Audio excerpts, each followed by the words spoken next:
We live. How's it going, everybody? Mr. Holton here. Welcome to a Friday live stream where we're gonna talk about Mass Effect. We're back again, talking about Mass Effect again. Anybody else just feeling it? I'm feeling it. It's 2 months left, guys. It's less than 2 months left. Less than 2 months left. And then we have N7 Day again. Hoping there is something there. We'll see. Of course, I can't promise anything. Obviously, I don't know anything. I'm not playing dumb either. I sincerely don't know anything. I really hope we get to see something, because otherwise, I'm gonna be a little bit sad. We gotta see something. But I feel like this time, like, we're starting to lead up again. It's starting to get a little bit exciting again. Especially after making that last theory video. Gotta say, I'm starting to feel the itch, guys. I'm starting to feel it again. Welcome, Mr. Kittler. Travis, how you doing? Joe, how you doing? Arrowbox, damn, I got scared. Got you open waiting. Scared for what? Oh, sorry. Jump scare. I apologize. Intense, welcome, man. How you doing, Scott? Vulcan. Arvos, Areldi, let's go. So I want you guys to work with me here. I don't want to stand here and theorize and speculate all by my lonesome, because that is very exhausting. I do like to have a conversation with you guys in chat, so let's have a conversation. Let's talk. Let's speculate. Let's have fun. Okay, let's play around, and let's not get too downer on the Bioware this and that situation. I've tried saying for a while now that things are looking a little bit more on the bright side, considering what we know about the game and who's making the game and yada yada yada. Things are looking, I would say, on the up and from my perspective. So let's not get downy here. Let's go. Let's be excited. Let's at least try, okay? I know the world is a shitty place right now, but let's try, okay? I'm doing well. Thanks for asking, by the way. Saint, welcome to the N-Sven squad. Appreciate... Wait, no. Welcome again. Re-welcome? What do you say? Thank you for the support, man. Appreciate it. How's it going, Xander? What's up? Best Llamas, what's up? Arvos. Oh, by the way, before we start, I'm just going to be a little bit of a sellout, as I was in my video. If you haven't supported me yet and you don't know where to support me, go do that on Patreon. I do have a link up on the banner, and I should have it here on the live stream description as well. It's the best way to support me. You get a bunch of bonus material that I'm going to start uploading there, unscripted content. Other types of content, I'm still coming up with different stuff. There's gonna be a 24 to 48 hour exclusive early access as well for these videos. So hey, you guys want early access? There you go, okay? So Patreon it is. Let's go. All right, the Biotic God will be the new villain. Obviously, yes. I think we all know that he'll return. Niftu Cal. Look at me. I remember his name. Am I not the biggest Mass Effect nerd for knowing the Biotic God's name? Maybe I'm not. Maybe you know, I'm overblowing myself. The best llamas, if you chose Destroy ending in ME3, could the Reaper corpses still be able to indoctrinate living beings around it? That's a very good question. Let's, you know, let's do it like this, guys. I'm gonna take some of the stuff you guys write, and I'm actually gonna put that on the screen as a question, and let's talk about it. Talky. Let's go with Helvetica, because I really, really enjoy Helvetica. If you... Oh my god, that's a big sentence. If you choose...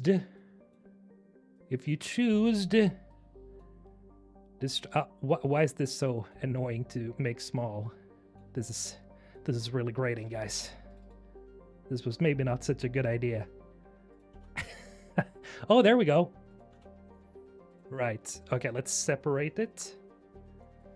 If you chose Destroy ending in ME3, could the Reaper corpses still be able to indoctrinate living beings around it? What do you guys think? Indeed, very good there. Thank you so much, Arvos. Appreciate it. Do we have any updates regarding ME5? Not yet. Not yet. Simmer down. Hopefully in 7 day. Hopefully in 7 day. I hope that Leviathan will be get a bigger role in ME5. Maybe they're the villains this time. I would hope so. I really like the Leviathans, like the lore surrounding them. They do feel a little safe though, because a little samey, I would say, because they are basically what the Reapers came from, essentially. Like the Reapers were based on them, and so facing a squid alien again might be a little unoriginal. Or a tick enemy. What? They're supposed to be ticks or squids, both ticks and squids. I would hope not. The Reapers should be dead. You mean, okay, so this question here. I do think that Reapers would be able to indoctrinate living beings. I think I actually brought that up at some point in one of my previous theory videos a long time ago, that I do think that they're probably gonna still be able to indoctrinate people, because as far as we know, I don't think they ever debunked or like shot down that idea that Reapers don't necessarily need the catalyst to like indoctrinate things. Because in Mass Effect 2, you know, we go on the derelict Reaper, and that indoctrinates a bunch of people, but it's like it's a disabled Reaper, but it's still somewhat active through the Mass Effect core. So I mean, technically if a Reaper is like core is still working, then I guess they would be able to indoctrinate you. And I don't even know if like there's indoctrination fields in the actual like metal surrounding the Reaper itself. Was it the core, or was it just the metal it was made out of? Great question. I wonder myself. I think that opens up a big possibility that there's still going to be a bunch of indoctrinated people around the galaxy, but I do wonder if it's going to be one of those elusive man situations where they use the Reaper tech to indoctrinate people, but you don't have the catalysts still be there. The Reapers are not there anymore, but maybe people are starting to use it as weapons because they realize the the potential of indoctrination. Could be a cool, you know, ingredient. Hey, yo, Shepard, what's up? It depends. I could see an argument for continued altered individualization, or do you mean indoctrination? I could also see it being nope, whole network is destroyed and thus the tech doesn't work anymore argument. Sure, but in some way I feel like it could be a really good idea to still keep some ingredients of the indoctrination idea, so to speak, because it's so intrinsically tied to Mass Effect, the whole idea of indoctrination, because Saren was the first one, like the clearest victim of indoctrination we saw in Mass Effect. And it just continued on throughout the trilogies. It's like indoctrination, I think, is like just generally a really cool concept. Just invisible mind control. Hopefully N7 Day gives us more. Absolutely. Absolutely. I will be very sad if we don't get anything. They seem to be implying they're somehow rebuilding the Galactic Society. Realistically, how much can they can get rebuilt and how much time should have passed? I mean, to rebuild the entire galaxy, that's a good question. I don't know. We've never really seen anything, you know, where they talk about like how long does it... Well, no, they do mention like after this, I think after the Citadel attack in Mass Effect 1, Anderson says that it's taken roughly 2 years or 3 years for them to repair the damages, so it's probably still gonna be some time, considering all the damage the Reapers did. Like, that's gonna take a long time to like rebuild the galaxy altogether. I think only the control ending would be the one, and the synthesis ending, both control and synthesis would be the endings where you could construct the galaxy in a relatively like rapid pace, because, I mean, you get the help from the Reapers. 50 months. Hey, Zach, my dear brother. Thank you for the 50 months. You absolute insano style man. Rally with the 30 months. Thank you so much for the support, you too. Damn, I'm never gonna catch Zach, but I'm getting closer. Yeah, but Zach cheated because he's literally my brother. So it's he was the first one who became a member here. Sentinel N7. Don't you worry about it. Welcome. It would definitely be cool to see the potential indoctrination influence continued, similarly to how Tim was affected. Yeah, I still think it's a thing they can still use in Mass Effect, because it's literally just the concept of mind control, right? And it makes sense. I mean, I think it's such an obvious thing to use in the game, or for the future of the franchise, because I mean, there's literally Reaper parts littered all around the galaxy. You know, even if you chose destroy, control, or synthesis, we know that there were quite a few Reapers that were destroyed. So even, you know, if you do pick those endings, I still think that there's going to be littered just Reaper tech everywhere. And here's something, speaking of the synthesis and control endings, by the way, I forgot to include that in the previous video. But, and this is kind of a continuation of the theory that I was, you know, that I did last time. Because one point that has been brought up before is, okay, but let's say we kill Shepard, right? Shepard dies in control, Shepard dies in destroy, Shepard dies in synthesis. So in all three endings, like I proposed in the theory, Shepard dies, because then you can go around the whole thing about, Shepard either surviving or dying or whatever. You can just go around it and then have the Geth be like the ones who resurrect Shepard in the future. The question, the burning question, however, is, of course, but wait, what happens to the endings then? Because the endings do change so much in the galaxy, just conceptually, when you think about it, like synthesis, control, destroy. They're so entirely different, right? So how do you solve that? Well, this is something that we proposed before in the channel, and I think it's a pretty obvious one, because if they set the game far into the future, you can literally just say, it's like a mini retcon, I guess you could say it is, because you can literally just say, it didn't work. And we'll get into that. I'll talk about this in a moment. I'll lead into that. I'll try to remember this and lead into this. So remind me if I go off course, guys. But the endings you can say that they didn't matter in the end. Not really. Because no matter what happens, if you chose control, the Shepard AI leaves, self-destructs, whatever, realizes that, they do more harm than good, take off and self-destruct, or go hide somewhere, just leave the galaxy. Because as far as the idea you get from the Shepard AI is that they become sort of like an overlord, either like a guardian or like a ruler. But at the end of the day, that means that you have the Reapers and the, Shepard AI always being there, sort of like an overhead looking at everything you do. And you could just say, stagnated growth for the rest of the galaxy. Essentially, you were ruling over people and they were, afraid of Shepard and the Reapers. And so they complied with everything, that happened, or like rules, regulations, laws, yada yada, because they were scared of the Reapers and the Shepard Reaper AI. So that's one reason there. Synthesis, you can literally say that the synthesis solution only worked because it's literally space magic, guys. Let's just get that over with. Let's just say that it didn't work. It worked for one generation. The children after that, regular DNA. It worked for one generation. It did not affect everyone in the galaxy, only clusters of people around the galaxy is a big place, guys. The galaxy is a big place. You can just say, hey, some people were affected by synthesis.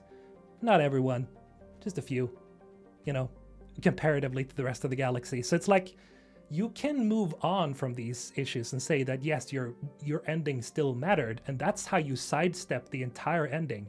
You kill Shepard in all three endings. But if we want Shepard back, you make a copy of Shepard through the Geth in the Mass Effect 3 mission, sidestep the endings, say that they didn't work, just one generation, whatever, move on. Simple solution. Simple solution, in my opinion. We'll get to another one in just a moment. I gotta read some comments first.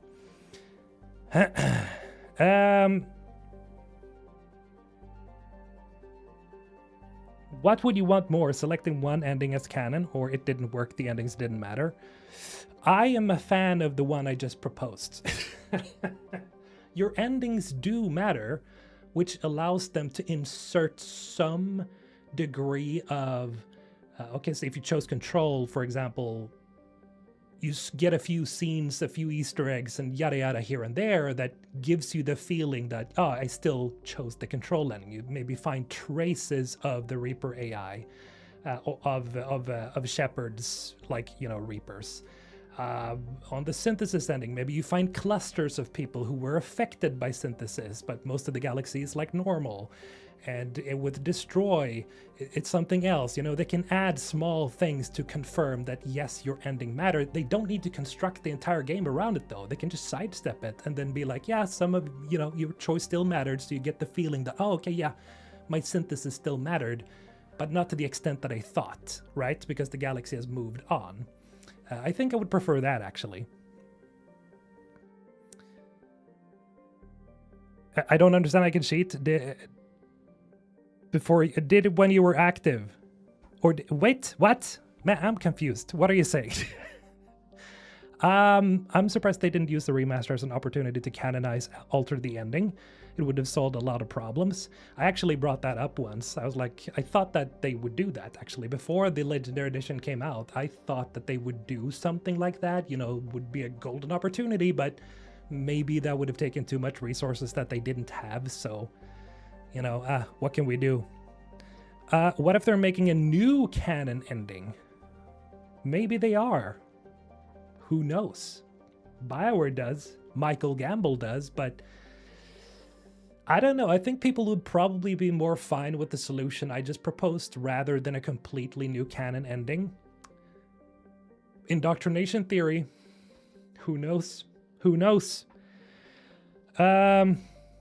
The synthesis ending is kind of the most difficult to make small hints to it. No, just like I said, Arrow, just have a few clusters here and there, a few star systems here and there having been affected by it. And like, let's say you land on a planet, let's say you land on a colony, and there you find people that have like green skin or like, you know, fluorescent green skin, and they control by, you know, they talk by, you know, talking through their brains and just looking at each other and stuff like that.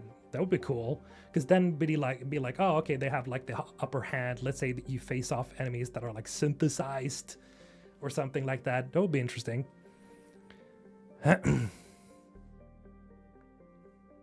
If indoctrination doesn't fade away over time, I wouldn't be surprised to see the remnants of Cerberus trying to revive the Reapers. Wouldn't surprise me either, honestly.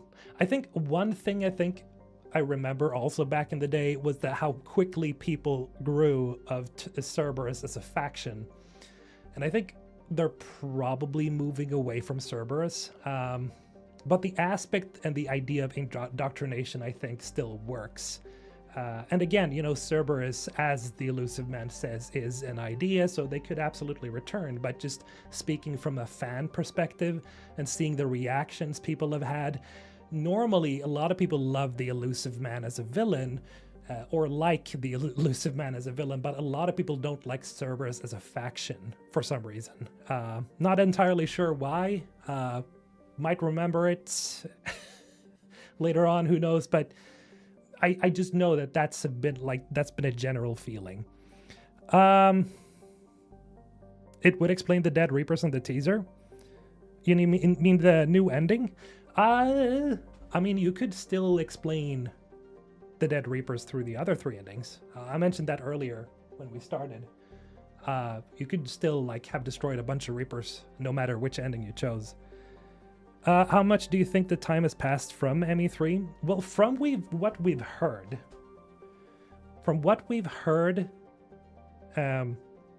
from one source, I think it was like a GameSpot reporter who said that they had talked with someone from BioWare who had confirmed something, or maybe she was just guessworking that it was like 600 years into the future, but apparently somebody had said to her that it was like 600 years into the future or something like that. So that wouldn't surprise me. Based on your last video, I was thinking about the N7 poster, where is Angara, Angred Geth, and Liara. Maybe they want to use Jordatic for building synthetic body, maybe for Shepard. Do you mean like that the Jordan or the what are they called? The ones I don't like. the Andromeda aliens would be angry at them for trying to create a synthetic body? Maybe. I don't know. But there is definitely that image. Let's see if I can pop on over. So you can open it. I gotta see. Oh, this is this one. Okay. Just a moment. Let's see if I can find it.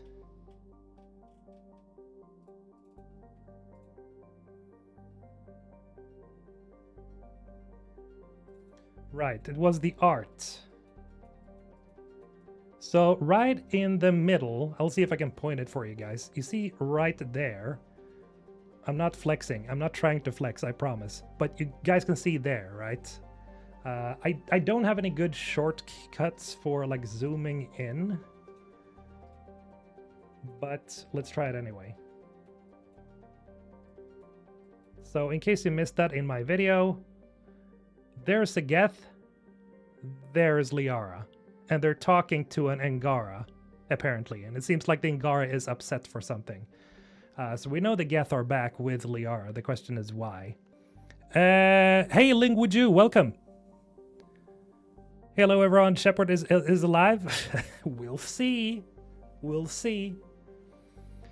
I guess with my video, I thought it was like a smart idea to bring it back. To like go around everything. Synthesis makes no sense if it didn't affect everyone. It would create conflict, negating the whole purpose of synthesis. Good point. But that's also cool. In which case, you know, it didn't work. And so that brings us to this guy. And this is something people have talked about before a lot. He disappeared for some reason. It's completely black. What happened? Where is it? It's gone. Oh no. Let's try this again. Okay, let's pull this down a little bit. There he is. This little shit. Right. So, the catalyst, right? The catalyst thinks that the synthesis solution will work as a new form of life. But people have said this before, and I'm inclined to agree. The catalyst, this little shithead right here, he was wrong. He was just wrong. And now I'm going to bring this up in the next video. And maybe some of you are going to be like, nah, you're kidding, right? But no. Okay. It's important to remember various things that the catalyst says that makes it very possible that it was straight up bullshitting or it was just straight up wrong. And you might be saying here, hey, Mr. Olton, Alex, it's an AI. AI is never wrong. Well, ChatGPT and every other like chat program we have today would disagree with that notion. It's obviously very incorrect very often. But the catalyst is not a true AI. Said it. I said it. It's not a real AI. This little fucker right here, he's just a fucking VI. He's not a real AI. Because, okay, zoom in, okay? Focus. Focus. It's getting hot in my little closet here. Focus.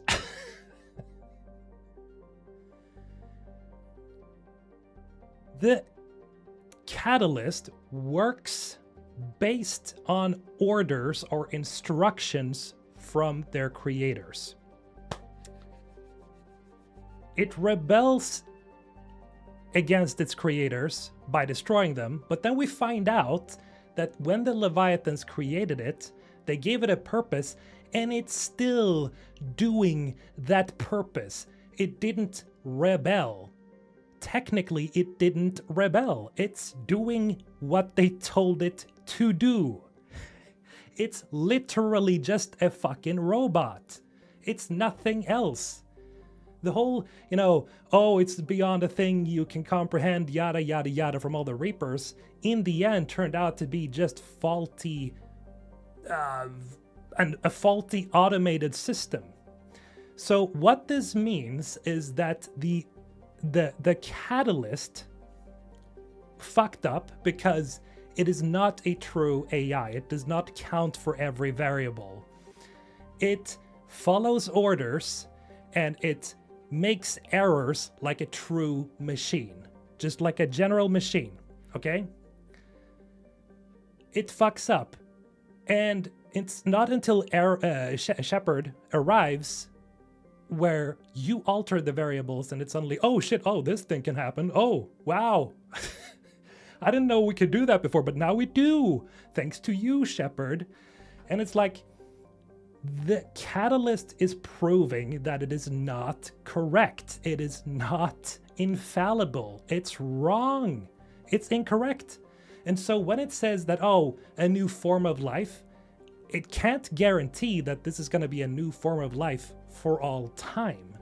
It can say that for now, but who knows what happens in just a century, 2 centuries, like, does it actually create a new form of life, or is it just a new form of life for this generation? See, there you go. Because we know that it's been wrong in the past, and it's been following instructions the entire time, meaning it's not really a true AI in the way that it actually thinks outside the box. It just follows instructions. There we go. It's deeply flawed, absolutely. He's a future version of ChatGPT. Exactly, Aristoph, you're right on the money. This is ChatGPT, but the beta AI version. When they actually give ChatGPT sort of like a, virtual body or something, this is the result. Fucking idiots. Who said an AI can't make mistakes? Not finding this very convincing. Because if you are a true AI, you would have reached possibly what is like known as the technological singularity, or I guess you could say intellectual singularity. You would be fed so much information and know so much, but if you're an AI, that means that you're an intelligent, thinking being that can alter variables by yourself. A VI does not alter variables by itself. It follows orders. Just like the catalyst right here. An AI should be able to reprogram and rethink and reevaluate. That's what artificial intelligence really means. It's a thinking thing. It's a living thing that actually can self-improve. Things like that. But the catalyst doesn't really do that. Like, it recreates its creators in a Reaper form and then just harvests them as part of its solution. Come up with a solution. Okay, this I think is the best idea. That's a VI. It's literally a VI. I'm just saying, that's my opinion. What if the Reapers were a galactical test to see if a combination of life forms can work together and beat it, forcing the evolution, constricting with time frame of 50k years to beat them? Damn, that's a universal scale we're thinking right now. Who would that be? What would that be? I don't know. I'm afraid that would kind of go way further beyond than what, I don't know, maybe not, actually. Now that I think about it, people can comprehend quite a bit. You just have to explain it well. So maybe, maybe it's a universal force that is like trying to pit forces against each other, sort of like a, galactic chessboard, a universal chessboard. Maybe. If it really is a VI, why not just hack it the same way Knight did in Andromeda? Knight? Well, it's a very powerful VI. You can just bullshit your way through that. Like this. Can't even make a game with a synthesis or control endings. Can't make a game with high stakes but have Reapers as galactic guardians. The only possible ending they can build another game on is destroy. But as I mentioned, Ninja, as I mentioned, if you weren't here from the start, sidestep them both. Just say it didn't work. It didn't work because this shithead right here is wrong. This thing. Other direction. There we go. He's wrong. His reasoning is flawed. It's not a true AI. It's a VI. It thinks like a VI, or it's a bad AI. Okay, so let's say it's an AI, but let's say it's a very faulty AI. And I think calling it a VI, I think it's kind of a slur. I think the Catalyst would probably be offended from me calling it a VI, which would be super hilarious to see the reaction to. I just gotta open the door. I'm fucking choking here from the heat.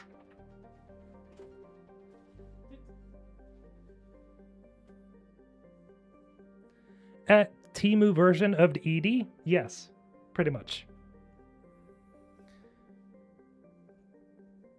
So the Catalyst identifies as an AI? Obviously it's gotta. I mean... I just think the safest bet for the next game would be to make it about the power vacuum after the Reaper War and new players emerging, possibly even people thinking that the Reapers were right. I think they're probably going to be like factions that think that.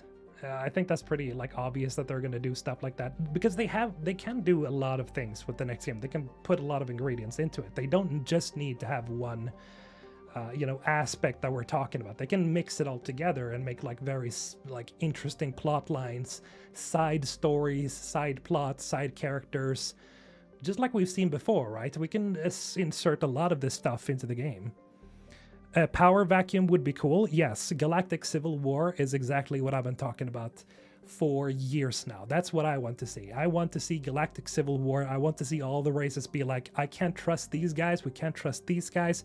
We can't, and we got to grab all the Reaper pieces. We got to grab that technology for ourselves. Somebody needs to be the top dog.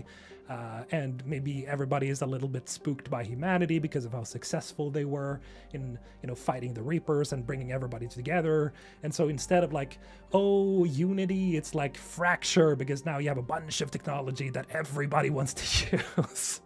It's the most obvious thing. You guys have to agree with that, right? It's most obvious move if we think about this very logically speaking. Like if you just think of this as a straight road, that is the straightest road you can possibly go. It's like bunch of Reaper pieces everywhere. The Reapers are gone. Power vacuum. That's always what happens. If you studied history somewhat, you would know that's always what happens when the top dog, which was the Reapers, are gone. And now you have a bunch of stuff that you can use and make your society and your people much better and stronger, and bam. Explosion. It's just friction everywhere. It's the melting pot of just conflict. It's the perfect ground and setup. And I would say this is probably my second favorite idea is Galactic Civil War. Aside from the one, the theory I proposed in the last video, it's probably Galactic Civil War. I think that's the most reasonable take on it. Hollywood guy with the $5. Thank you, man. Appreciate the support. I know that this game is in the future, but rumors do say that it will be 3 years after Mass Effect 3. So what do you... With that, do you see anyone returning? Obviously, yeah. I don't know. Like, there's a few voice actors who are not with us anymore, unfortunately speaking. Or unfortunately. So I don't know that everybody can make it back, but and then we got to think about the budgets too. Okay, so let's be a little bit realistic here. If they want Brandon Keener back for Garrus, they're probably going to have to increase their price or like increase the salary he gets, because as far as I know, he hasn't really talked much about Mass Effect at all, and he's done a bunch of roles since then, and I guess like he has increased, his price or his salary. Same with Jennifer Hale and Mark Meer. Same with basically every other voice actor. I mean, like, we have to think about the costs as well. Like, what does it cost to make the next game, and I don't think that they can go so high in budget like they did with like Mass Effect 3, because I just don't think that they, after everything that's happened with Andromeda, Anthem, and Veilguard, like I don't think that that's realistic. They're gonna have to probably step back a bit. But that's also why I think the sidestepping works, where they go around the endings by putting it in the future and saying that Shepard died in all 3 endings, but then we still get Shepard back in the future through the Geth. And that way they save a lot of money because they don't have to hire all the actors again. But it sucks for us fans because we want to see our characters back again. So hey, imagine some people expressing the Reapers were right, like some people in the MCU said Thanos was right as a social cultural topic in the game. I would like to see that. Could be really cool. Just the technical, I think your chat is doubled in the stream overlay. Oh no. Maybe it is. Let me check.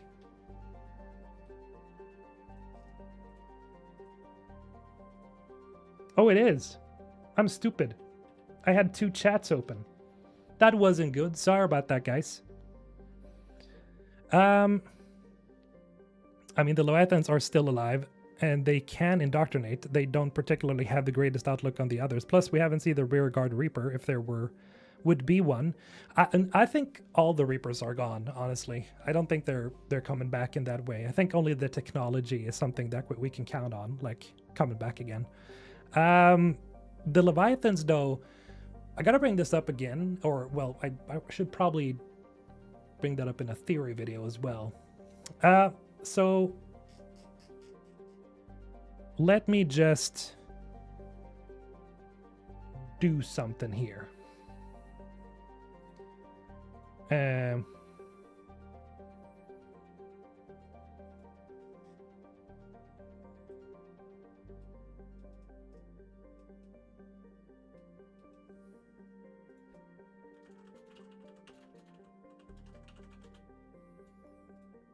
Un momento, my friends.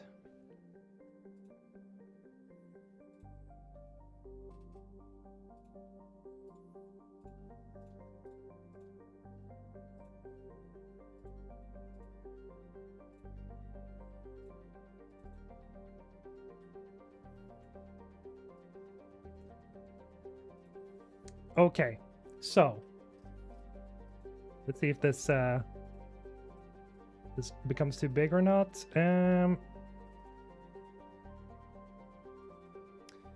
So I think the Leviathans, they do make sense in one way, because they do pretty much like explain their entire purpose and their entire lore very well in the Leviathan DLC, in that they like were worshipped as gods. I think that's like really cool to like have them come back as a villain. I wouldn't be completely against that. I actually think that's a pretty, cool thing. I think they could pull it off with the Leviathans, but we've already seen and we've already explored the Leviathans, so there's really no mystery left, right? And that's one thing that really drove the Reapers for me, is that the mystery of what are these things? What do they want? What's their reasons? What's the purpose? Why are they doing this? Because it's one hell of a goal to harvest the galaxy every 50,000 years, and they've been doing this for like millions to billions of years. And now we have the Leviathans, right? Where we got an explanation where, as in, they created the Reapers, they were worshipped like gods, they had like levitation abilities and came from the oceans and became very big, aliens that mind-controlled people through their technology and stuff like that. And, we know everything really there is to know about the Leviathans, just generally how they worked, I guess. And what I kind of want is, I want mystery again. I want something. I wouldn't have anything against the Leviathans returning, don't get me wrong. I really do want them to come back to just be like an interesting thing that comes back. Like maybe you talk to a Leviathan again, and maybe they're not necessarily bad, they're trying to work with the galaxy. I think that could be a cool twist. but I want a new mystery villain, like something that makes me go, ooh, ah, ooh, you know? Kind of like that.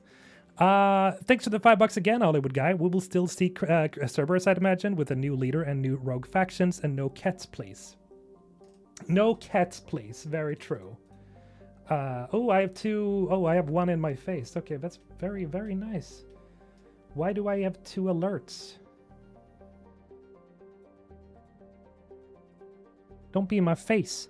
BC's blue marker. Thanks for the $2, man. Appreciate it. Don't want Shepard back. I want Andromeda too. Damn. Oh.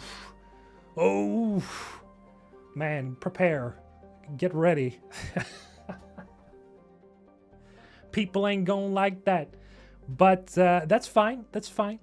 Hey, I respect it. I respect it. That's your opinion. Spicy. Right, the Leviathans are interesting enough. They are interesting, absolutely, but... And I gotta bring up something else here. You guys know J.J. Abrams, right? He is a big fan of mystery box storytelling. And I think that mystery box storytelling works to an extent. People like J.J. Abrams unfortunately overuse it, and he never really delivers on mystery box storytelling, I feel. Sometimes he has, but I think you need to have a very coherent and satisfying conclusion to mystery box thing. You have to have an explanation at the end of the day for a specific situation, I feel. Maybe not always, like when it comes to Lovecraftian things, you don't really want things explained because, you know, the unknowable thing is the, you know, that's what makes you scared in the first place. But I do think that mystery is super important to pull you in and make you interested in a new chapter. It just has to, again, be written well. Beast Blue Marker, thank you, by the way, for joining the Ensven Squad. I appreciate the support. Enjoy the emotes. Parts of me wants them to continue the Andromeda story and not mess with Shep. Oof, Mr. Kittler, man. Oof, with the hot takes today. Oh my god. Andromeda. Jeez. But okay. I would say no. Just go back to the Milky Way. Follow up on what happened. We don't necessarily need Shepard, I feel. I think they could pull it off without Shepard, but the theory I proposed was mostly like a playful idea of how they could bring Shepard back and still make the endings make sense. But they could still just make a new game with a new protagonist that follows after the Reaper War, because I do think a lot of people want to see that. You know, they're like, okay, but what happened after? That was... Why I think that's so important is because it's still stuck so firmly in my head. I remember back in the days when Mass Effect 3 had come out, people were fervently discussing this. And even after the extended cut, they were still like, but yes, but what really, we want to see what happened here, like everything. Because you don't really get any super clear answers in the extended cut. It gives you some answers to what's going on in the galaxy, but we want to see the immediate aftermath, you know? Full cutscenes and stuff like that, but we never got that. And I remember people were they wanted it so bad, and I think, was it gonna be maybe 15 years after Mass Effect 3 released, they're finally gonna follow up on it, you know, who knows? And they're gonna be like, yeah, we're finally gonna show you exactly what happened. Bringing Shepard back is super dangerous. I don't know that. I don't think it's dangerous, but it has to be done well. I think anything just has to be written well. They can do it without Shepard, but again, it has to be made well. I know that's such a cop-out way to say things, but like really, writing is everything. Great way to spend my lunch break. Hey, welcome. Fantasizing of what could be coming. There could be a lot of stuff coming here. There was something I should bring up too. There's something that's quite elusive in my mind right now. What was it?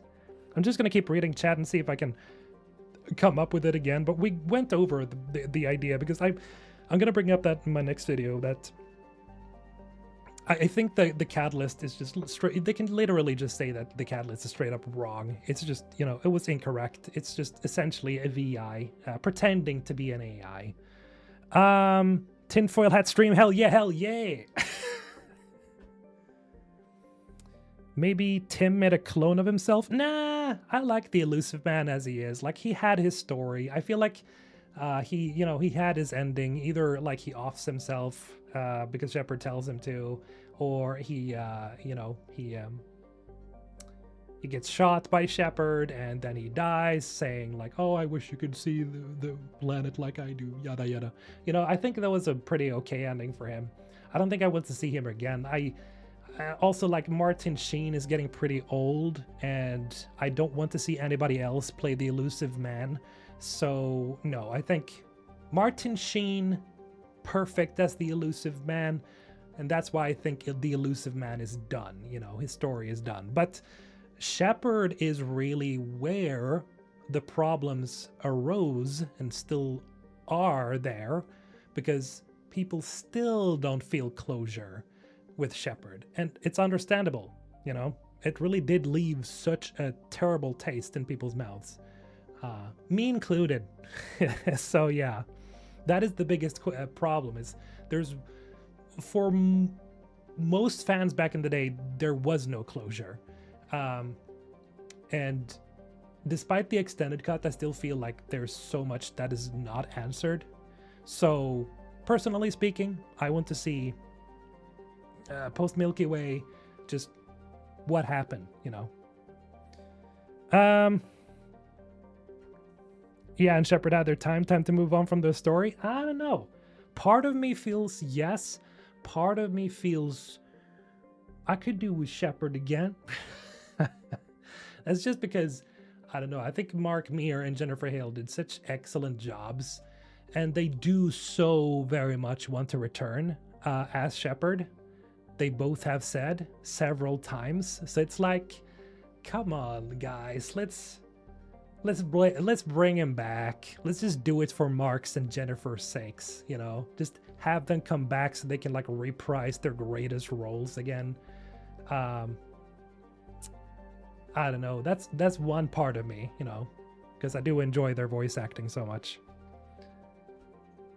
By the way, hey Noxtella, I just wanted to say this the first time I clock in for your streams, but I always watch your videos, and you're doing great work keeping the community alive while we wait. This kind of discourse is desperately needed for the Emmy community. Thank you, Noxtella, for the wonderful support and the wonderful words.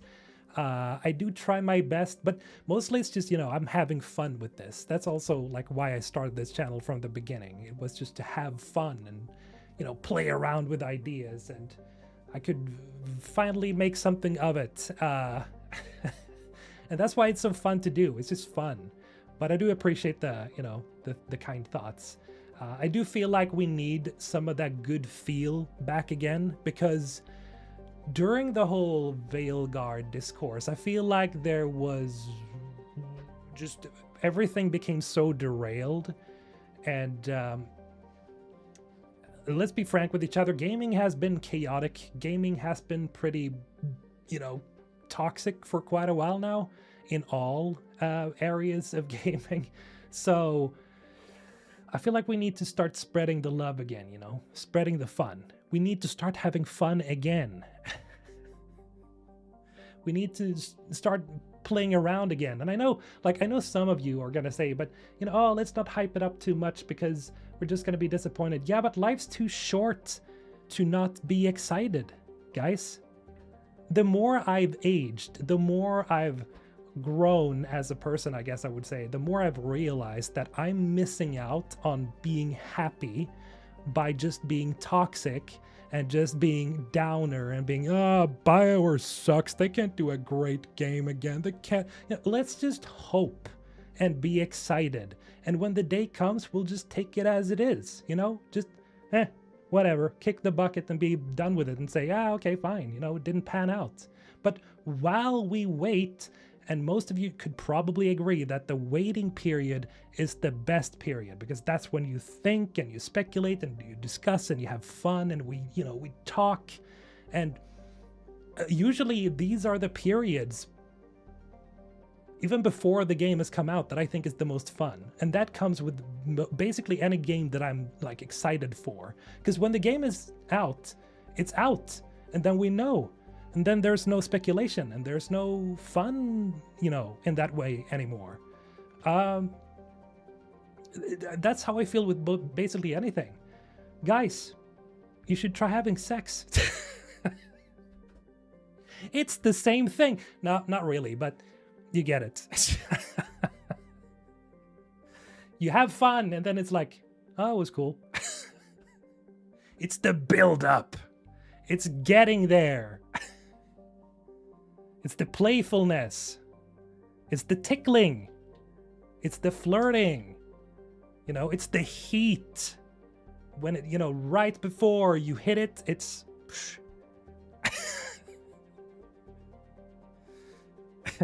Sorry, I realized I just called all of you virgins. I'm sorry. I didn't mean it like that. Okay, don't get mad at me. I say, why can't Shepard be the Master Chief of Mass Effect? Make them the front page of the franchise if you need something big to hook people back. I think they are. I think they are. In a way, it's just, you know, Shepard is a little bit more difficult because you have literally the default Shepard face and you have the default Shepard female face, and not everybody customizes their Shepard, you know, the same. And with Master Chief, you don't really know his real face. Let's just forget about that TV show, okay? That's not Master Chief. That's Master Cheeks, okay? That's not Master Chief. So when you think of Master Chief, you think of his helmet. You think of his Spartan 117 helmet, right? And you can't really do that with Shepard because you have various faces. But I do get what you're trying to say, and I do agree. But in that way, I would say that N7, the N7 insignia, that is Master Chief to Mass Effect, essentially.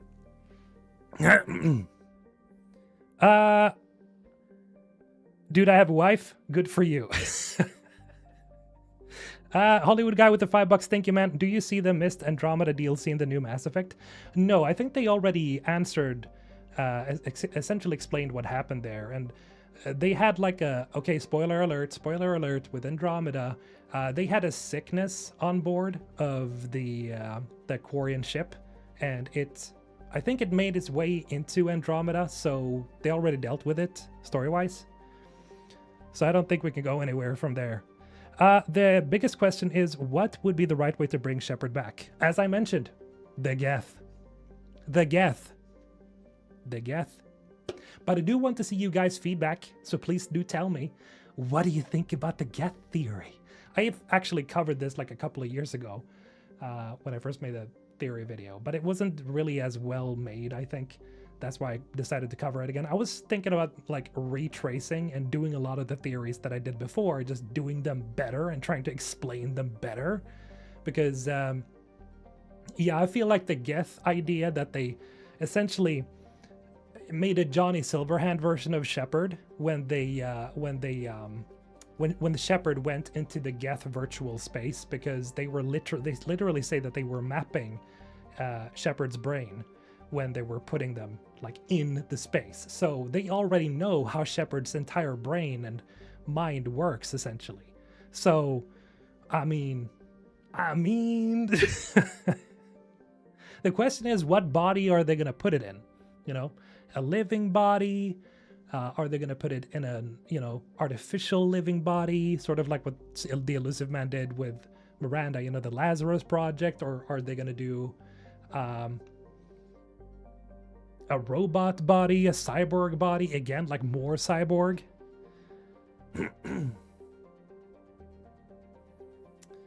Best way to bring them all back. Whole crew was forced to go into cryosleep. Normandy gets lost in space for hundreds of years. I think that's, I don't know, that I would like that to happen in a way, but it almost feels a little Scooby-Doo-ish, you know? Oh, they went into cryosleep. Oh, but they're still alive hundreds of years into the future. I don't know. Maybe not Scooby-Doo-ish, but, you know, I don't think that's... They would have to find a really cool way to include that, because the way I'm thinking of it, it just sounds very simplistic and almost too, you know, kind of a solution, because why would they freeze all of the squad mates just to have them be in the future? It would have to be like an accident or something like that. But I think that just the plot idea, the plot element in of itself is just, I don't know how I feel about it.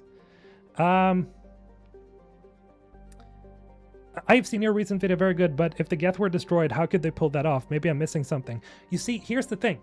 Again, we know that even if you decided to destroy the Geth, here they are. Here they are. Here is one. No, that's not an optical illusion. Don't start. We all know this is literally a Geth. I mean, look at the lines right there. That's literally their flashlight head. That is a Geth. And we zoom in here. We have a bunch of fresh Geth bodies. There's a Geth body right there. Right there. We have, again, this. We see a Geth right there in the middle that I pointed out before. But when you put that together, you start to realize that, oh, even if you chose to kill all the Geth, they somehow survived. I mean, look there. So maybe that was a cluster of Geth that were like hiding somewhere. And that's also kind of why I think that the solutions didn't work, you know? Why I don't think Destroy necessarily killed all AI in the galaxy, because it's the same with Synthesis and Control. They can literally just say, oh, it just kind of worked part way, like 20%, but because the catalyst was wrong. It's a faulty VI, essentially. So, that's it. Even if you destroyed the Geth, we know they're back. We have literal evidence that they're back. Only the club shows a living Geth? Yeah, so one thing it could also be is a Geth that Liara rebuilt. That just struck me. That just struck me. It could also be just, you know, an assistant Geth. Who knows? Maybe it's Glyph in a Geth body. I hadn't thought of that before.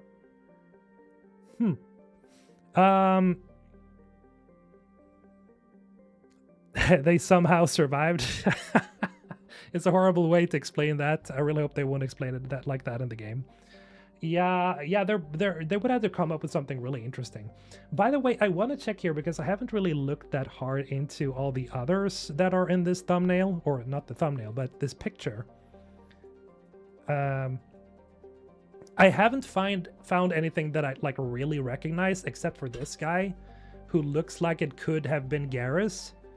But I mean, there are a few Turians that have that, you know, the eye gear right there, the sort of headgear. We see a bunch of Hanar. There are some Krogan. Have we looked at the Krogan real close? We gotta do that. I know I should probably get like a program that lets me like zoom in much easier. But none of them really look like Rex or Grunt. That guy right there, though, that's gotta be Niftukal. It's just gotta be. That could be indeed be Glyph. Yes, it could. It absolutely could. Maybe some Reaper AI or consciousness survived and becomes a companion, or not necessarily a villain. That could be really cool. Yeah. I'm all for the villain redemptions, or the villain, I guess, companions stories. Again, it has to be explained really well, but like, yeah, a Reaper companion? Like in a, you know, a sort of downscaled version? That could be really cool.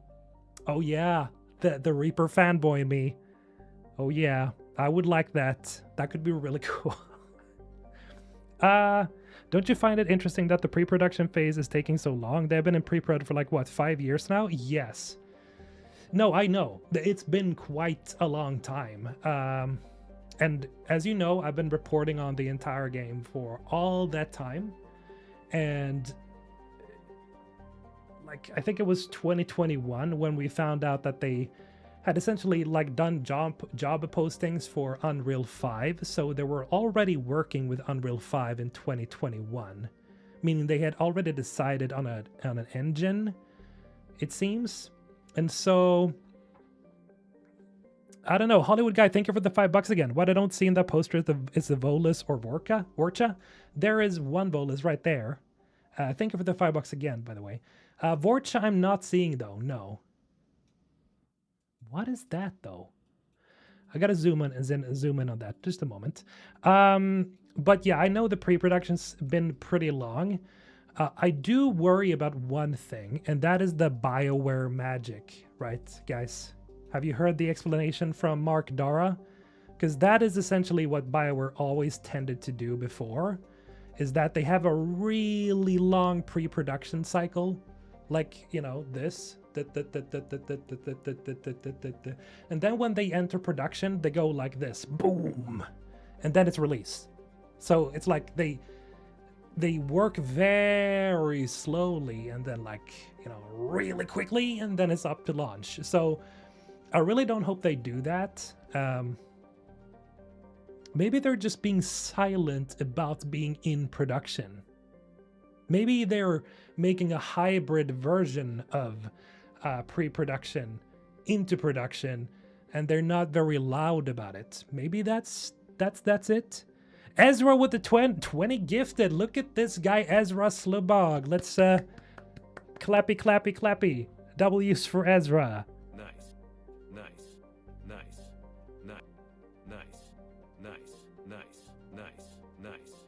Bang, okay? Yes. Nice. Appreciate it, Ezra. Thank you so much. And welcome to everybody that just got a membership. Or, yeah, membership. Thank you. Let's go. Nice. Danke for the subs. Exactly. Nice. W Ezra. Thank you so much again. Damn, dude.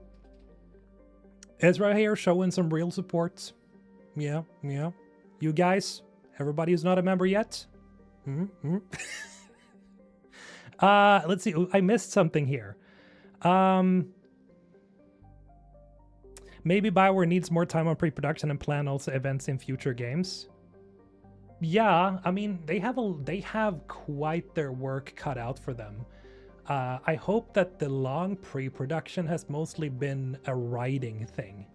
You know, planning, writing, making sure everything stacks up, making sure that everything is right, and that everything makes sense, and that they have the story beats, and they have the why this character does this, and how they do it, which leads into other characters to why they react in that way. Like, how everything meshes together. That is something I think is extremely important. It's just, you know, pulling off the writing. And if the pre-production is long because of that, then oh yeah. Fingers crossed we get something on N7 Day. Absolutely. Hollywood guy, thank you for the $2 again, man. Appreciate it. What did I just arrive to? A huge member giveaway from Ezra Slabog. Fuck, I keep saying... Do I say it right? Slabog. Slubog. Slaboo. Ezra pulling in Elias, huh? I mean, Ezra and Elias. They're the ones that keep pulling this kind of shenanigans, man. On the first screenshot where one Geth was being shown as the crate. In the crater, you mean? Does it not look similar to... does it do to like Legion? Are you saying it looks like Legion? I'm sorry, I kind of I fumbled my my reading comprehension there. Jesus, this poster is detailed. I mean, look at this. They literally have spots on the coat. The coat is literally dirty. What the hell, man? Or is that just me? It looks like it's dirty. It's crazy. But it's so painted, so maybe that's why. Let's see if I can change this, because this is huge. You know what I'm gonna do? I'm gonna do this.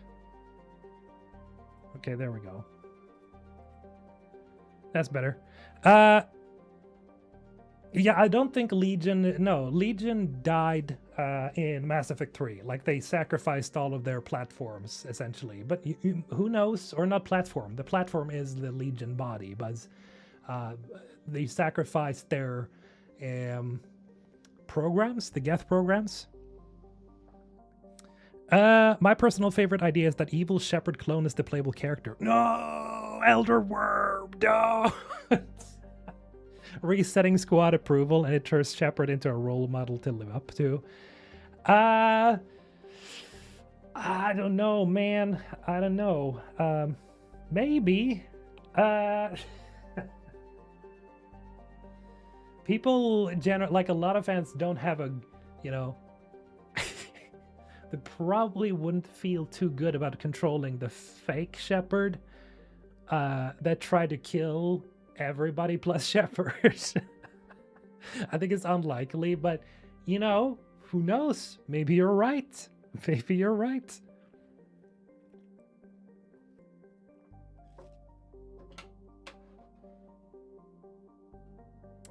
In my opinion, EA needs the next Mass Effect to deliver and retain its RPG reputation. I believe they might merge devs and studios to work on it again to regain community trust. That's what they did with Battlefield 6. They may make BioWare and multiple single-player mainly studios to focus full on. Yeah, and I think now BioWare is the Mass Effect studio. I think we have entered the age or the territory where Dragon Age is just not a thing anymore. Not right now, at least. I think BioWare is gonna, if they can release the next Mass Effect and make it really good and it's memorable and people love it, I still think they have an uphill battle because I do think it's probably going to be a couple of games before people are going to be like, yeah, okay, I can see them making another good game after this. I don't think we're going to get a new game that is just one singular game. I think we're going to get a new series of games. They're definitely, I do definitely think they're going to set up a series of games again, because if this one is successful, obviously, they're going to want to make another Mass Effect game.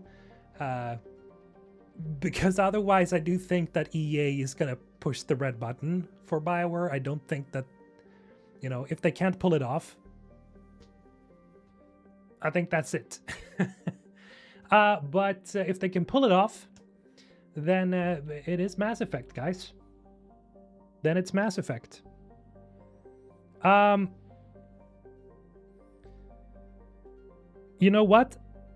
Curious to what Shepard's mom's been up to. Why don't you ask her?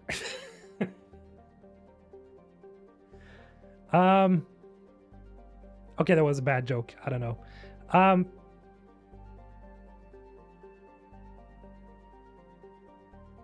feel the game needs to get a prologue where it addresses everything from the ME3 ending. If Shepard is alive, have them be playable to where they can pass the torch onto a new protagonist.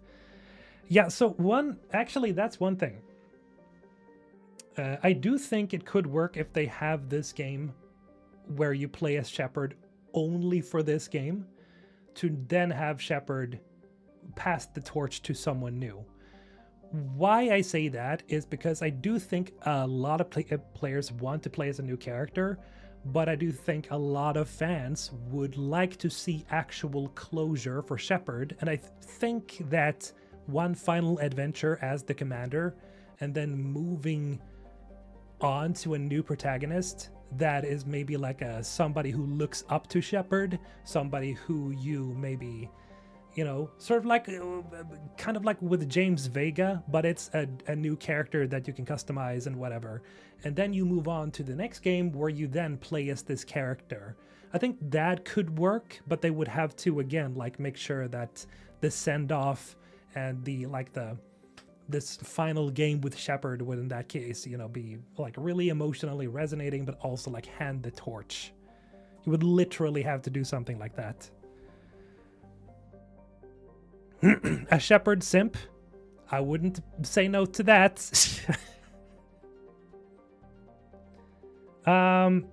If there's no guarantee of further games, it's gotta be Shep. I think, yeah. Marwood Diator. According to articles, the best parts of Dragon Age the Veilguard were done by the Mass Effect team, including the ending. Yes, I talked about that in a in a previous video about that, where I like looked at the whole situation regarding Veilguard and everything, and thanks Mass Effect. So we do know that, according to, I think it was Jason Schreier, who said that essentially people from BioWare had told him that that was the case, that the best parts of Veilguard were actually made by the Mass Effect team, but it was also kind of a chaotic situation where the leadership from Mass Effect took over, and EA wouldn't really give the time of day to people on the Dragon Age team. And so it became sort of a conflicted situation, I guess you could say. And it doesn't sound super fun, but, if they did indeed make the best parts of Veilguard, then that's good. Let's be fair, guys. If that's true, then that's good. Beezus Blue Marker with the $2. Thank you. Again, BioWare never should have sold out to EA. That ship has passed, man, unfortunately. Bronwyn ECG, welcome. How you doing? Jacob is dark energy? What? What are we talking about? My one hope with ME5 lies with Michael Tucker and Mary DeMar writing the story. Kind of the same.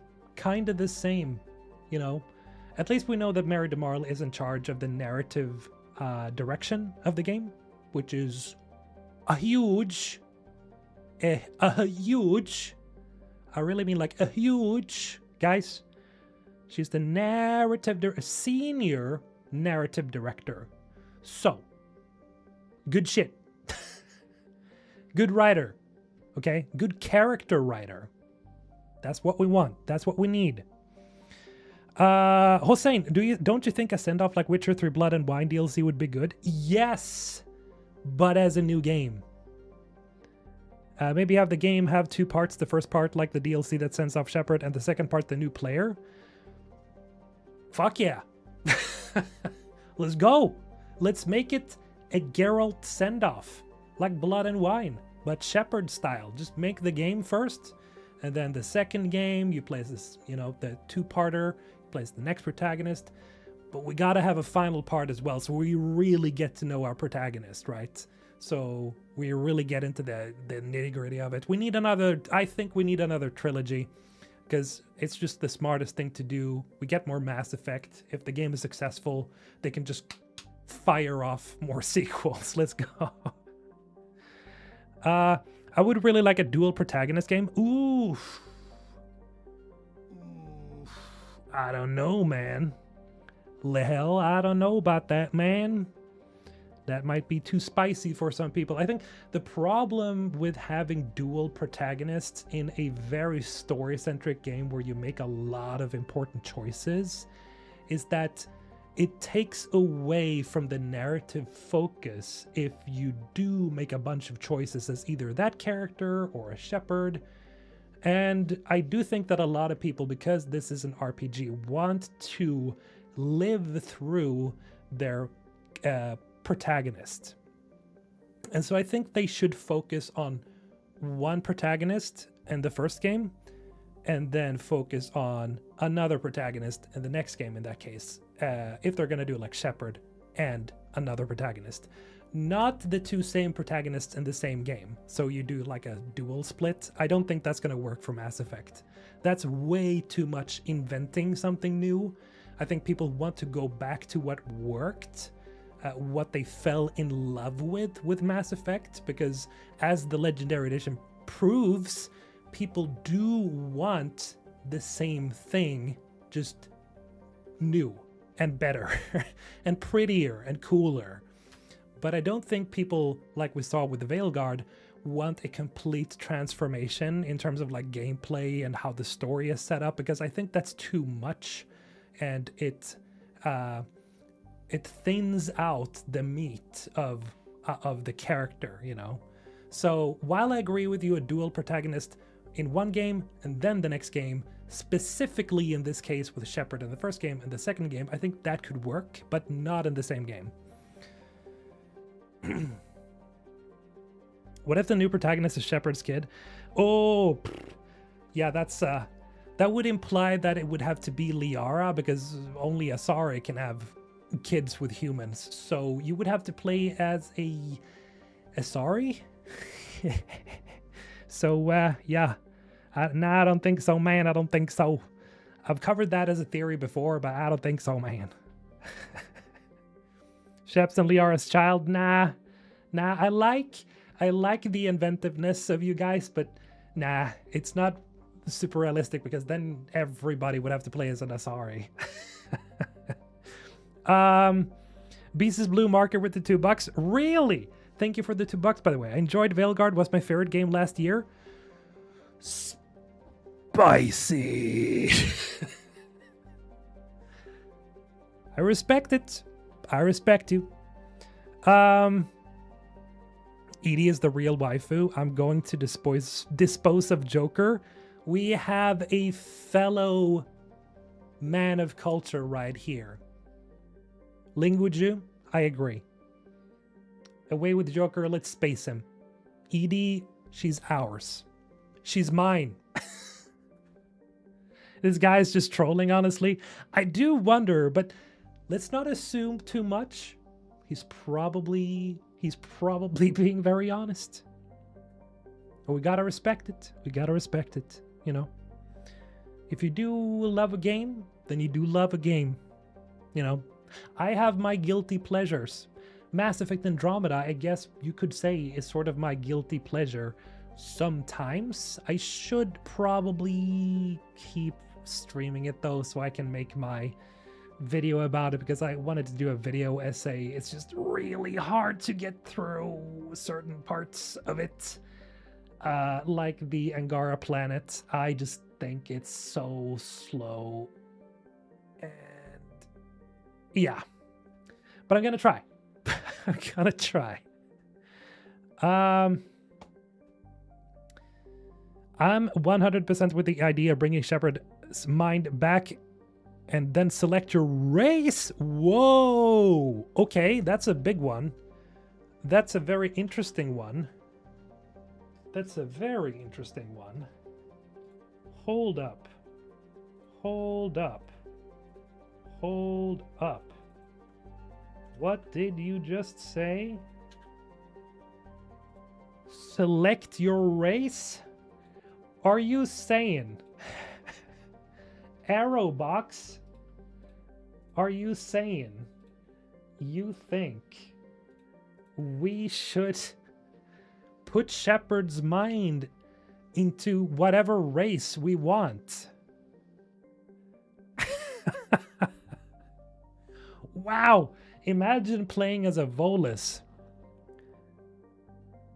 Shepard Volus. Volus Shepard, literal biotic god. God, I'd actually love if that was true, because I would be having so much fun with that idea. Imagine forcing Shepard's mind into a fucking Volus. God, that would be so hilarious. I would love it. I would actually honestly love that. It would, I do think that would kind of ruin the seriousness of Mass Effect. It would literally make the game into a, I realize I say literally too much. It would make the game into a meme game.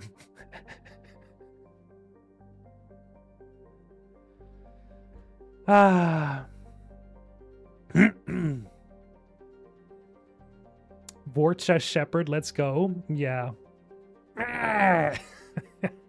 That would actually work perfectly with Mark Meer, because he voices the Vorcha in Mass Effect.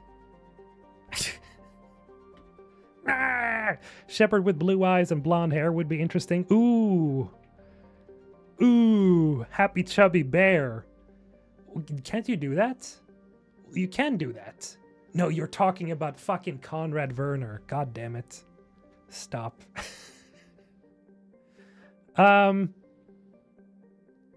It's such a crazy idea. Yeah, it is, and it might actually work. That could actually... Okay, I'm joking.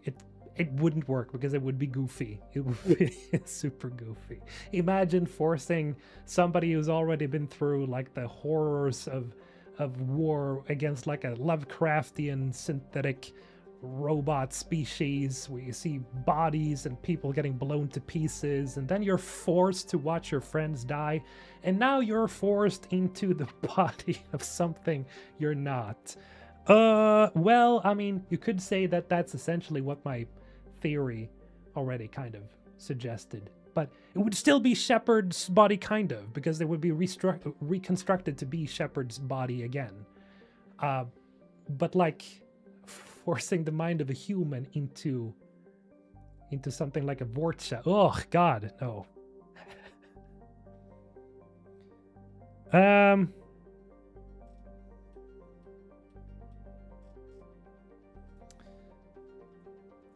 My big theory is that the devs run with the indoctrination theory. I'd love to think that they're talking with the guy who came up with it.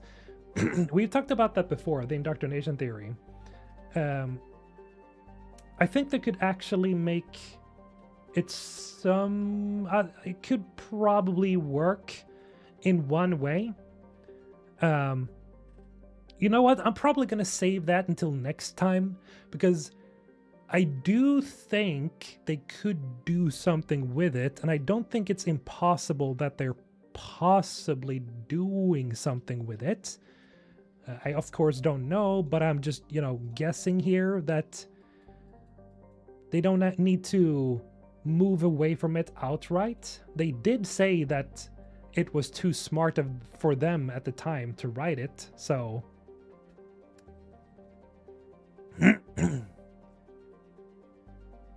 A great biotic wind, indeed. Shepard's mind in any race is the dumbest theory I've heard. You people criticize Veilguard, then I go about that.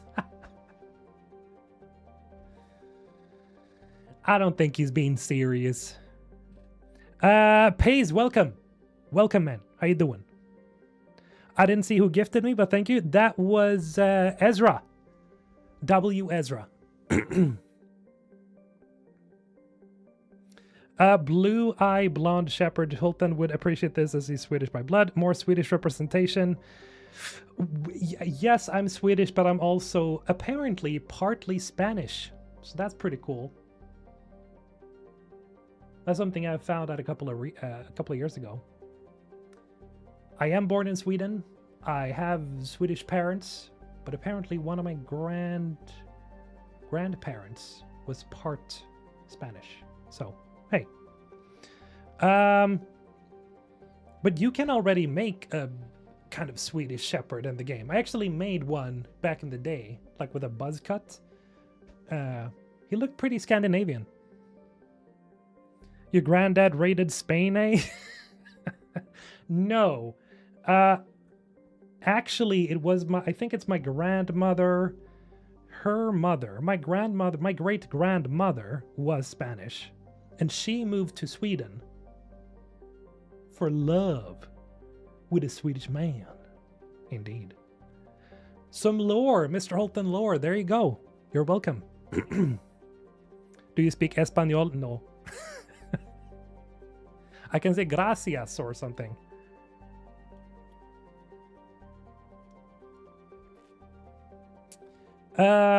Shepard is Dutch. He's default a face model, yes.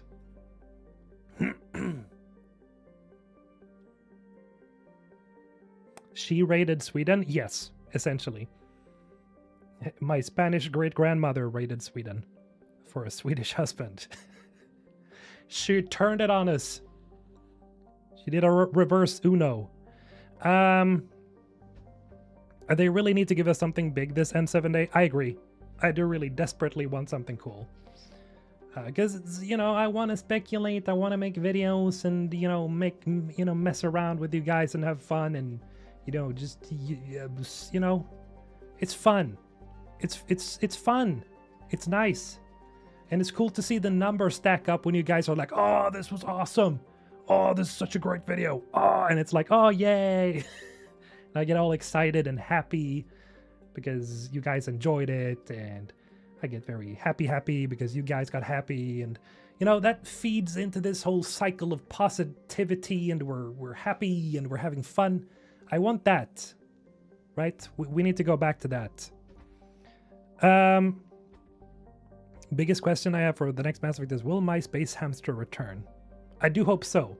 I mean, after Baldur's Gate 3, I do think that they're probably going to add in the space hamster again, because it's such an obvious, you know, call back again to the space hamster, to like the hamster. So because it's been a playful thing with BioWare for ever since Baldur's Gate, the first games. Vanilla, welcome, man. Yeah, don't forget to like the stream. Again, guys, I gotta tell you, if you haven't supported me on Patreon yet and you want to support me, you get some extra content, by the way. Again, if you didn't know, so let me just do this and this. I suddenly started lisping. Here we go. Go to that link and become a member. It's just $5 a month and you get early access content and unscripted content. Possibly a bunch of other stuff. You know Kelly kept those fish alive just so she can dance again. Yes, that was just an excuse. Ling already joined Patreon. Thank you so much. Appreciate it. Welcome. What do you want to see gameplay-wise in the next game? That is a good question. We don't really talk about gameplay much about the game. I personally would love to see more melee weapons and combos that flesh out melee combat. In the trilogy and Andromeda was pretty cut and dry. I agree. They need to have some better melee combat for sure. I want, for fuck's sake, real-ass finishers. Let me use my Omniblade and, like, you know, do one of those, you know, and just, or, you know, finishers, not just punch him in the face. I mean, the combat is pretty smooth with the Omniblade in Mass Effect 3. I would say I'm probably a bigger fan of that than in Andromeda, but I do think that they really need to go all in on like finishers and stuff like that. Oh, I would like that. How do you think the character creation will be in Mass Effect 5? Hopefully good. Hopefully advanced enough. But I do think that it should probably not be too advanced, because you still want the facial structure and movements and animations to still be coherent. Because when you have these freaks that you make in like Dragon's Dogma 2, and you make these weird bulbous type people, like, it's funny in certain scenes, but I think you still need to have, because the games are very cinematic and there still needs to be a degree of seriousness. Then again, you can create quite the monstrosity as Shepard. So let me take that back. Yeah, let's go full hog with the character creation, actually. Because I just was reminded of that YouTube video where that guy, I don't remember, I think the title of the video or something is like, playing the worst Shepard imaginable, or making all the worst choices, and they have like created this absolute horrific version of Shepard, and it still works. It still works. So no, just full on, full out, as much as we can. I want to be able to change basically anything. We need to be able to create thick Shepards. Hey, juiciness, very important. Juiciness, guys. We need real juiciness.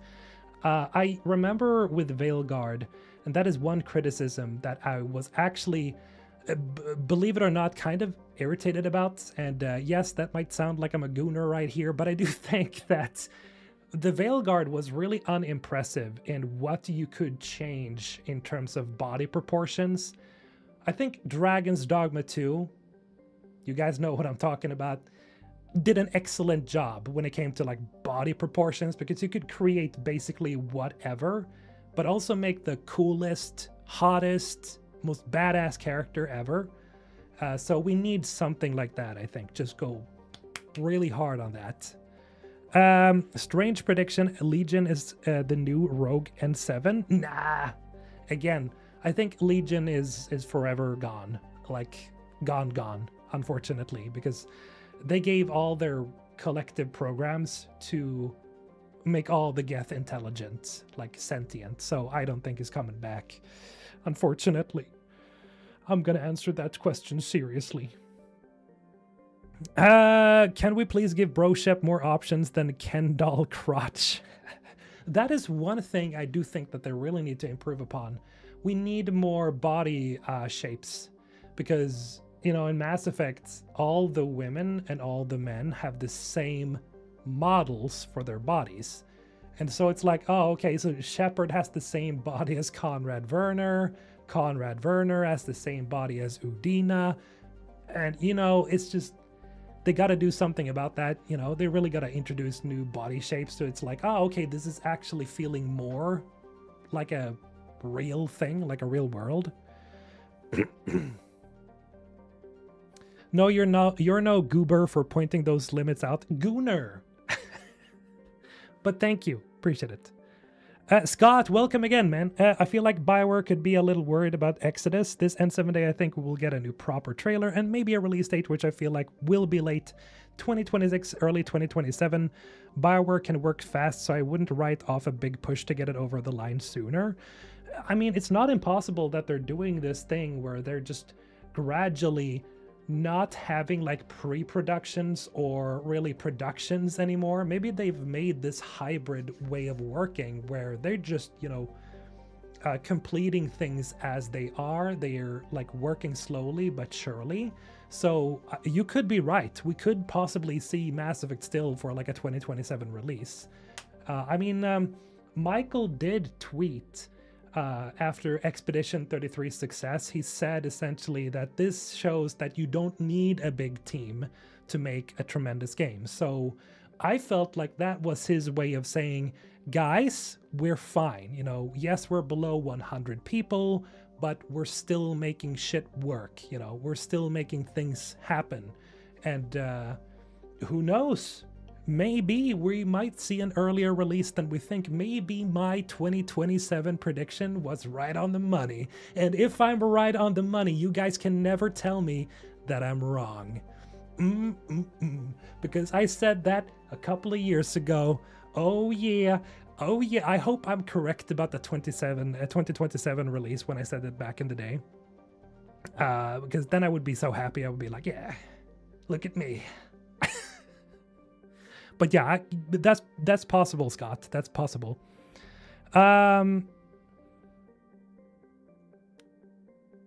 They should make the main characters have an ideal body type. I think it's important to like give options to people. Like, you know, if you want to make, for example, or like, let's take Baldur's Gate, right? Baldur's Gate 3. You can't really change your body type in the way like you do with Clay in Baldur's Gate 3. You pick between 2 body types per race. And they could do something like that. Absolutely, that could work. Where you pick between like 2 body types, like a skinny one or a muscular one, for example. They could make that work for sure. I think Baldur's Gate 3 actually did a pretty good job when it came to character creation, because as much as you couldn't change too much with your face, you could do that with mods later on, which was really cool. But it was pretty balanced in the way that there are so many races and there are so many like variations of setups you can do. So they could do something like that. Link's Box Cube 8 with the $5. Thank you so much for the support. I want Mass Effect 3 style combat, Mass Effect 1 style exploration. Give me my Mako back. I kind of agree. Yeah, something like that. More stuff though. More stuff to explore. More stuff to find, right? On the map. So they don't become like empty wastelands, because a lot of the time just like Andromeda in a way, like the exploration could feel pretty empty and time wasting. So Mako back, Mass Effect 3 type combat, even better combat, I would say, even smoother, even more impactful and powerful and bigger guns and yada yada yada. But more stuff to find, more interesting things to do on the maps to find and explore. But greater focus, I think, still on the character missions and loyalty missions and getting to know your characters. Tight mission still, but I do think that exploring is still a factor. I mean, it is still a Mass Effect game.